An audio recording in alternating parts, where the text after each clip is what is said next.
Hi guys, তোমরা কেমন আছো? আশা করছি ভালো আছো। আজকে আমার প্রথম দিন ইউটিউবের জগতে, প্রথম ভিডিও। আজ অক্ষয় তৃতীয়া। অনেক দিন ধরে ভাবছিলাম ভিডিওটা করব করে আর এসে পৌঁছাতে পারিনি। তবে কিছুটা লজ্জা, কিছুটা ভয় কাজ করছিল। তবে ভয় আর লজ্জাটা কাজ করার কারণটা হয়তো নিশ্চয়ই কোনো কারণ আছে, যে কারণে আমি আসতে পারছিলাম না। তবে যতক্ষণ পড়েছি, তো তোমাদের কাছে একটা রিকোয়েস্ট তো অবশ্যই আছে। যদি চ্যানেলটা সাবস্ক্রাইব করো, তো আমার কিছু ভিডিও তাড়াতাড়ি তোমরা দেখতে পারবে।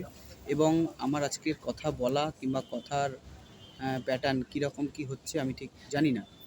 তবে আপনাদের কিংবা তোমাদের চেষ্টা যদি থাকে, অবশ্যই আমিও কিছুটা দূর পর্যন্ত চেষ্টা করছি পৌঁছাবার। তো আপনারা যদি সহযোগিতাটা করেন তাহলে খুব উপকার হয়। আর আপনারা সুস্থ থাকবেন এবং ভালো থাকবেন। পরের